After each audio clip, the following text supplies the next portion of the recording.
Bismillahirrahmanirrahim. Assalamualaikum warahmatullahi wabarakatuh.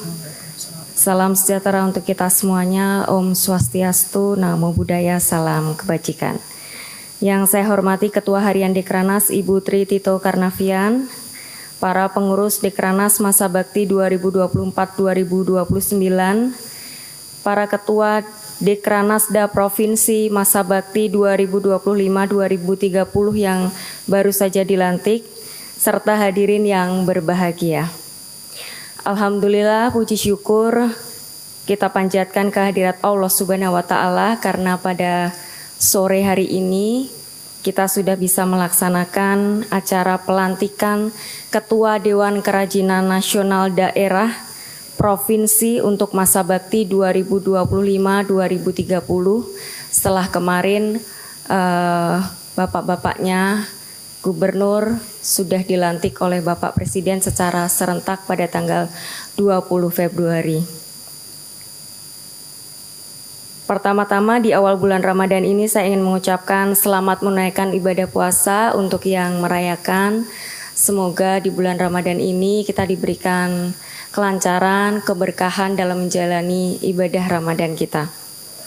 Dan tentunya pada kesempatan yang berbahagia ini saya ingin mengucapkan selamat dan sukses untuk semua ibu-ibu ketua Dekranasda Provinsi yang baru saja dilantik untuk masa bakti tahun 2025-2030.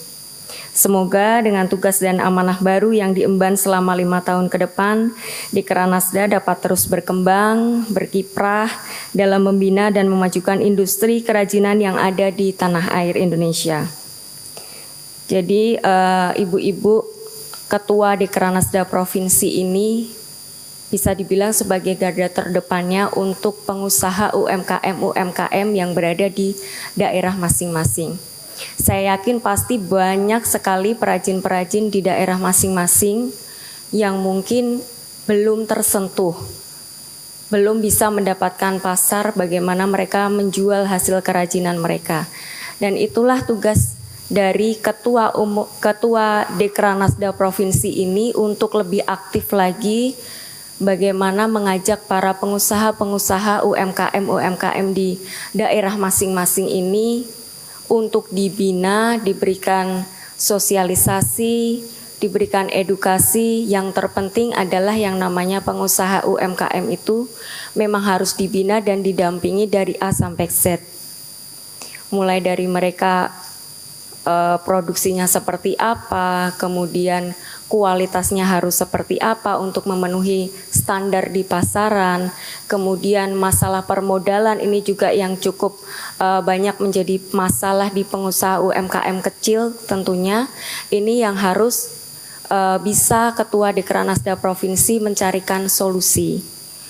Bagaimana nanti mereka bisa permodalannya terpenuhi dengan baik, kemudian bisa menjual barang-barang kerajinan mereka itu, entah nanti diajak banyak-banyak mengikuti pameran, bazar, kemudian dicarikan pasar lagi, atau lebih baik lagi diajak promosi sampai ke luar negeri. Nah, itu yang akan kita inginkan selama 5 tahun ke depan nanti. Dan saya percaya bahwa beban ini bisa kita panggul bersama-sama dengan banyaknya inovasi-inovasi, kemudian banyaknya ide-ide dan semangat-semangat baru dari para ketua Dekranasda Provinsi ini yang akan membawa para pengusaha UMKM itu untuk semakin bangkit lagi dan tentunya akan naik kelas lagi.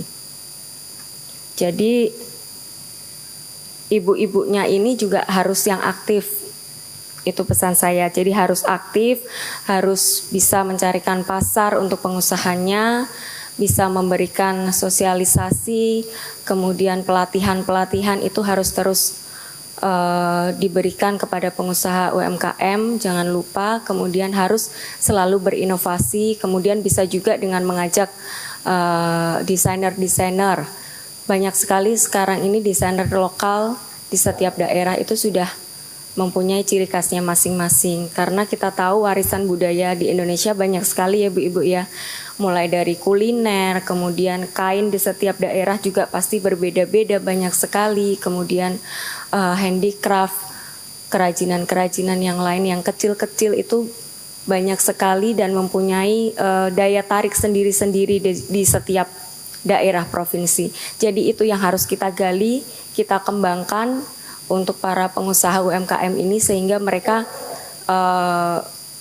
karena mereka ini yang membantu perekonomian, menyumbang perekonomian di Indonesia juga. Terbukti juga waktu kemarin COVID banyak sekali pengusaha UMKM ini yang justru mampu bertahan di saat COVID dan setelah COVID mereka justru bangkit dan semakin melebarkan sayapnya lagi. Untuk itu kita harus dorong, kita harus bina dan kita harus dampingi tentunya. Seperti tadi sudah saya katakan, UMKM ini menjadi tulang punggung perekonomian Indonesia, berkontribusi terhadap PDB nasional dengan nilai mencapai 60% dan mampu menyerap hampir 97% tenaga kerja. Jadi sangat luar biasa UMKM ini, makanya kita harus terus mendampingi mereka dari A sampai Z sampai mereka berhasil mendapatkan pasar dan tentunya berhasil meningkatkan perekonomian. Tidak hanya perekonomian keluarga tapi juga khususnya global nanti meningkatkan perekonomian di Indonesia. Dan hari ini juga di hari yang baik ini ternyata kita bertepatan dengan 45 tahun usia Dekranas. Untuk itu saya akan mengucapkan selamat ulang tahun untuk Dewan Kerajinan Nasional, untuk seluruh pengurus Dewan Kerajinan Nasional mulai dari pusat, dari provinsi, dari kota. Saya ucapkan terima kasih atas dedikasinya, atas waktu, tenaga, support yang sudah diberikan untuk selalu membina para pengusaha UMKM dan menjaga warisan budaya Indonesia. Boleh tepuk tangannya untuk Dekranas Indonesia. Dan kedepannya semoga Dekranas terus produktif, inovatif, dan adaptif terhadap berbagai transformasi di tengah era digitalisasi seperti akses informasi yang semakin terbuka, perilaku konsumen yang semakin suka dengan kemudahan, pergeseran peradaban dan kebudayaan, serta penggunaan teknologi yang semakin masif, baik di sisi produksi, pemasaran, manajemen, penjualan. Sehingga perlu komitmen dari kita semua serta kerja keras kita bersama untuk memperluas sosialisasi dan pemasaran, memperkuat kerjasama dan kolaborasi agar Dekranas dapat terus mendukung pemberdayaan UMKM dan ekonomi masyarakat tentunya sesuai dengan visi misi Bapak Presiden Prabowo. Itu saja yang bisa saya sampaikan pada kesempatan yang baik ini. Akhir kata, semoga Allah Subhanahu wa Ta'ala meridhoi dan senantiasa menyertai setiap langkah dan upaya kita agar Dekranas semakin jaya. Terima kasih. Wassalamualaikum warahmatullahi wabarakatuh. Om Santi Santi Santi Om Namo Buddhaya.